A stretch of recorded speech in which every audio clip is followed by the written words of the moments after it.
Hey, welcome back, guys. We're going to continue our discussion today on the topic of civil liberties. If you recall what we talked about last time, we talked about how the Bill of Rights really only applied to the federal government. We had the court case Barron versus Baltimore. And as a result of that case, the wharf and the silt and the boats couldn't get there. So he said, hey, Fifth Amendment, can't take my stuff. And the court said, sorry, it doesn't apply to you guys. It doesn't apply to the state. So since the federal government didn't take it, you're just out of luck. And so that established this wall, this Barron versus Baltimore wall. And because of that, the Bill of Rights did not apply to the states. Now, I told you also last time that we are going to start chipping away at this wall. So today's lecture is going to be, how that is possible. And it becomes possible because of what happens after the Civil War. If you think about those Civil War amendments from your history class, the 13th Amendment freed the slaves. The 14th Amendment, which we'll talk about, gave them citizenship and due process rights. And then the Fifth Amendment allowed newly freed male slaves to vote. So the 14th Amendment, as part of that, there's a clause in there. It's called the Due Process and Equal Protection Clauses. Nor shall any state deprive any person of life, liberty, or property without due process of law.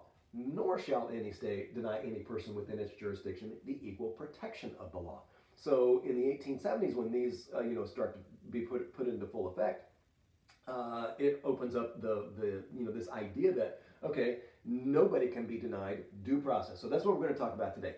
And basically, the topic today is this thing called selective incorporation. And selective incorporation basically just means that if you feel that you are harmed by your state government, they can't use the Bill of Rights. Remember, Barron versus Baltimore didn't apply to them. But what we're going to see is the court, if they take these cases, and we'll talk about some of them, and they take that due process clause from the 14th Amendment and a clause in the Bill of Rights, whether it be speech or press or right to an attorney or eminent domain, any of those things in there, if they take a certain clause out of the Bill of Rights and click it together with that due process clause or join them together, then you're going to be protected against the actions of your state government as well. But it is a process. It doesn't happen all at once. And so there is this evolution that we talk about. The first case I want to bring up is Palco versus Connecticut. And this was in 1937. And what we see, especially it starts in the 20s. And we'll talk about a lot of cases when we get to speech and those things about what was going on in the 1920s. But by 1937, we have this case, Palco versus Connecticut. And just short and sweet here, Palco, obviously a criminal, he is fleeing a crime and he kills two police officers. Okay, so that then becomes the crime. And so what happens is the state charges first-degree murder charges, but a jury of his peers basically assigns a second-degree murder. So he's found guilty of second-degree murder, which is life in prison. And what happens is the state, of course, wanted the death penalty for this guy, and so they appeal, they retry him, and this time get a First Amendment or get a first-degree murder charge against him. So obviously, with first-degree murder, you are sentenced to death. And so what Palco was arguing was the Fifth Amendment. Nor shall any person be subject for the same offense to be twice put in jeopardy of life or limb.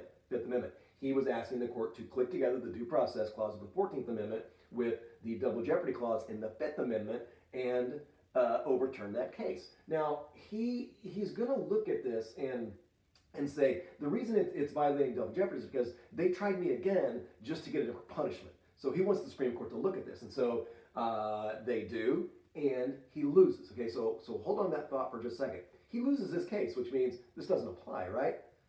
But it does. And so what the court said was, yes, some of the Bill of Rights guarantees are fundamental. And you can't have liberty or justice without them if they were sacrificed.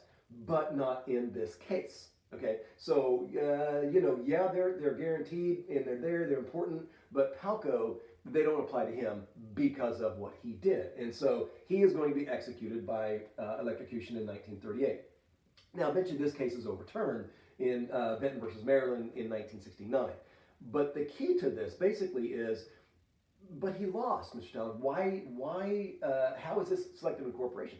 Because the court ruled, yes, some of them do apply to the states, just not his. So that's kind of an example of the court saying, yeah, the Fifth Amendment is important, just not in this case. So boom, they made a decision, yeah, they do apply to the states. So that's part of this evolution. Now, the case that we really need to pay attention to, because it's one of the required cases by College Board, and that is Gideon versus Wainwright, another example of selective incorporation. In this case, Gideon basically he's a vagrant. He's got these issues, and he is arrested, and he is going to be charged with a felony. Okay, remember when we talked about the difference between a felony and a misdemeanor? When I say the word felony, don't look at it as federal. Right, a felony is a serious crime, usually a year or more in prison, as opposed to a misdemeanor, which is less than a year. Basically, that's the biggest difference. A federal crime versus a state crime. Separately, you can have a federal felony, or you can have a state felony. So just so we get our terminology straight. So he is accused of a felony in state court, and basically, he wanted representation, and the judge said, sorry, the Sixth Amendment doesn't apply because it wasn't a federal crime, it was a state crime. He's like, but I want an attorney. And the judge says, hey, that's federal court, not state court. So he was denied an attorney. So they didn't have to give him one. And so what happens is he, from prison, applies for what we call a writ of certiorari. And he's asked the court to look at the due process clause in the 14th Amendment and click it together with the right to an attorney, right to counsel in the 6th Amendment, and then therefore that should apply. So that's what he does. And if you think about kind of what happened here, look at the 14th Amendment, knowing the facts of this case. No, nor shall any state deprive any person of life, liberty, or property without due process of law. Fill in the blanks from this case. Okay, nor shall Florida, the state, deprive Clarence Earl Gideon of his life or liberty without the right to an attorney. So you plug in the facts of that case, and basically what the court is going to rule is, you're absolutely right. He should have got an attorney. So he does win his case and gets a new trial, this time with an attorney. So, but the thing that you have to understand with selective incorporation is not a sledgehammer. We talk about bringing the Barron versus Baltimore wall down. It's not a sledgehammer. You don't just take a sledgehammer and just knock the entire Sixth Amendment brick out of the wall. It's not how that works. What selective incorporation is more of a rock hammer where we chip away. Now, obviously, it's not going to be near as efficient as Andy Dufresne used his rock hammer, but it is going to start chipping away at this wall. So your Sixth Amendment cases here, Gideon versus Wainwright, there was one in 1932, Powell versus Alabama, where a person was convicted and assigned the death penalty. So they said, no, you do get an attorney in a capital case, which means you'll get the death penalty if you're found guilty.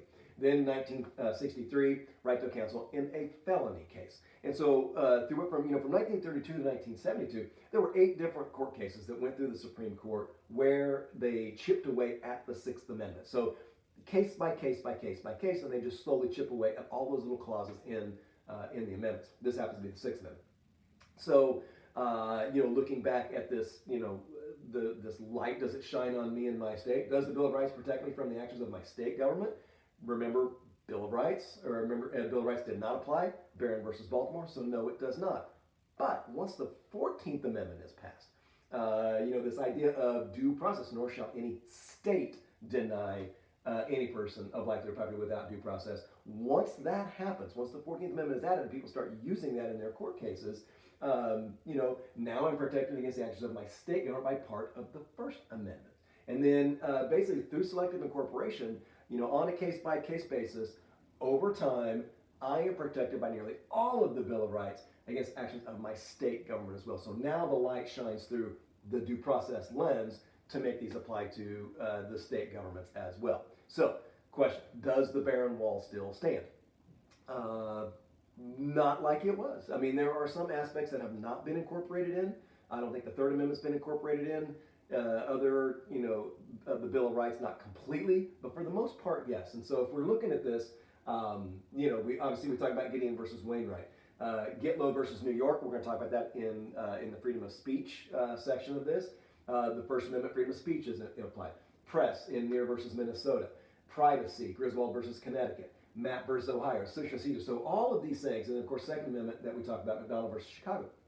We're going to take a look at all of these cases And as we do, when we get into the speech part of this lecture, when we get into the press, when we get into rights of the accused, all those, we're going to take a look at these cases. And so, but hopefully you understand what selective incorporation is, what it does, and its evolution and to how we got to where we are here. So again, if you're watching this and you have any questions whatsoever, most of my students have my email. Shoot me a question, leave some comments if you'd like, and we'll get to it. All right. Hopefully we're all good. Again, shoot questions my way. All right. Till next time. See ya.